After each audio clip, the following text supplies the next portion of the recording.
Kasus korupsi di Indonesia bukan sebuah peristiwa kejahatan yang baru terjadi saat sekarang ini atau di era Indonesia merdeka hingga sekarang. Korupsi sudah ada di Indonesia sejak zaman POC. POC adalah perkumpulan dagang Belanda yang memiliki monopoli perdagangan di Asia. Hal itu terlihat dari laporan POC tentang korupsi di berbagai daerah, baik dilakukan oleh bupati atau orang-orang di pemerintahan kolonial Belanda. Korupsi di era pemerintahan kolonial Hindia Belanda ini sifatnya politik untuk menjatuhkan lawannya.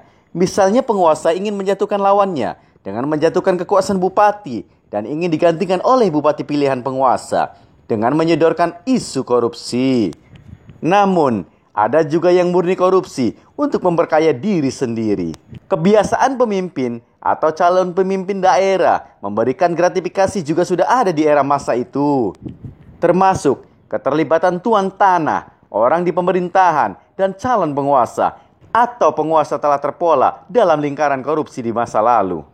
Pola seperti ini, kalau di era sekarang, bisa digambarkan antara aparat pemerintahan, pihak swasta, dan partai politik. Di era POC, hukuman yang dijatuhkan bagi koruptor beragam, mulai dari diasingkan hingga hukuman mati dengan digantung di lapangan dan ditonton masyarakat agar memiliki efek jerah. Sementara di era Indonesia merdeka, belum ada koruptor yang dihukum mati. Bahkan saat POC berakhir di Indonesia akibat bangkrut karena korupsi. Padahal di awal-awal itu POC paling rutin melaporkan keuangan dan tidak ada kasus korupsi. Namun masa-masa terakhir pemasukan mulai menurun karena sudah masuk ke kantong pribadi dan masing-masing. Akhirnya ketahuan dan proses hukum di Belanda. Dampak dari korupsi ini dapat kita lihat dari kehidupan masyarakat Indonesia pada masa itu. Masyarakat kita hidup tertindas dan berada dalam status sosial yang rendah. Mayoritas masyarakat kita saat itu hidup dalam kemiskinan karena upah yang sedikit atau tidak diberi upah sama sekali dalam melakukan pekerjaannya. Padahal pemerintah Belanda sendiri sudah memberikan anggaran yang akan dijadikan gaji bagi pekerja kaum bumi putra. Jika kita melihat sekarang, mengapa kasus korupsi sulit diberantas di Indonesia? Tentulah karena tindakan korupsi itu telah menjadi budaya tersendiri dalam bangsa kita.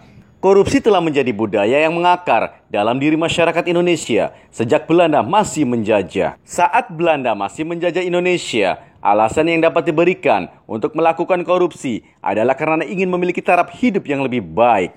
Karena seperti yang kita tahu, pada saat masa penjajahan, maka tentu kita akan merasa tertindas dan terintimidasi. Tetapi saat ini di mana kita sudah merdeka, seharusnya kita sebagai bangsa dapat mempunyai pola pikir yang lebih maju demi kesejahteraan seluruh warga negara Indonesia. Dengan dibentuknya lembaga-lembaga seperti KPK, serta berbagai peraturan, hukum yang dibuat demi menghentikan kasus korupsi, seharusnya semuanya itu dapat berfungsi secara maksimal agar kasus korupsi dapat dikurangi dan kesejahteraan bagi seluruh masyarakat Indonesia dapat terwujud.